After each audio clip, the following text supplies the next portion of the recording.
সম্ভবত কোরাল মাছের শুটকি, এখানে বলে বাকালা। নুন দিয়ে করে রাখে, নোনা ইলিশের মতন আমরা যে বাংলাদেশে করি। আর এখানে ওরা করে হলো গিয়ে বাকালা দিয়ে, নোনতা বাকালা। এটা একদম শুটকির মতন টেস্ট হয়।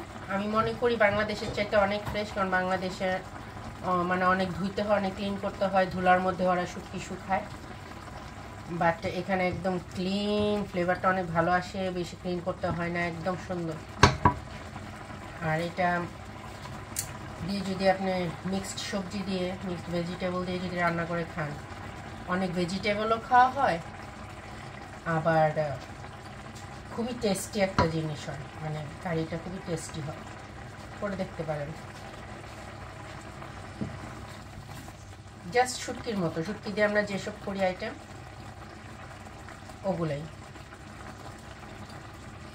বাট প্রসেসিংটা মনে হয় ওরা রোদে শুকায় না, লবণ দিয়ে ওরা প্রসেসিং করে, এই হলো তফাৎ। বাট টেস্ট আমার কাছে একই লাগে, বরং আরও ভালো লাগে। কারণ বাংলাদেশে খুব দেখে শুটকি কিনতে হয়, যে মেডিসিন দিল কি না, ভিতরে অনেক পোকা থাকে, মাটি পাওয়া যায়, মাটি ক্লিন করতে হয়।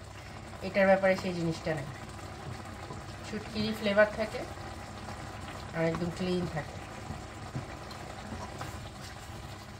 ওরা আবার এটাকে লবণের মাত্রা দেওয়া থাকে, কিছু কিছুর মধ্যে একদম পারফেক্ট লবণ দেওয়া থাকে যে খাওয়া যায়, কিছু একদম বেশি স্টোরেজ করার জন্য অতিরিক্ত লবণ। যেমন আমি এখানে এই আজকে তরকারি রান্না করার সময় আজকে আর লবণ দিব না, যথেষ্ট, এত লবণ ছিল। ধোয়ার পরও ভিতরে এত লবণ থাকে, তারপরে তরকারি রান্নার সময় মাছের থেকে সেই লবণটা আবার বের হয়। অপেক্ষা করব, যখন তেল উপরে উঠে যাবে তখন সব সবজিগুলো দিয়ে কষিয়ে ঢেকে দিব। তো ভেঙে দিলে আরও ভালো হয়, কারণ এখানকার রসুনগুলো অনেক সাইজ অনেক বড় হয়, দেশি রসুনের মতন না। শুটকির মধ্যে আমি আস্তা গোটা রসুন দেওয়া পছন্দ করি, প্রেফার করি বাটা রসুন দেওয়ার চাইতে। শুটকি রান্না অনেক সহজ, কারণ মানে আমাদের এলাকাতে শুটকি রান্নার সময় কোনো আদা বা জিরা ধনিয়া কিছু দিই না আমরা, হলুদ মরিচ রসুন পেঁয়াজ এই।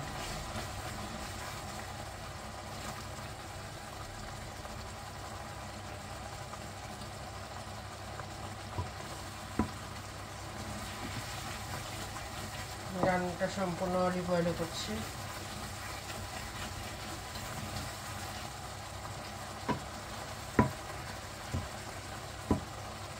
করছি দেখে অতটা তেল উপরে উঠবে না, যেরকম সয়াবিন তেলে রান্না করলে হয়। এখানে মিক্স সবজি, ইউরোপিয়ান বরবটি, ওই আমাদের লম্বা বরবটির মতো না, কিন্তু টেস্ট বরবটির মতো।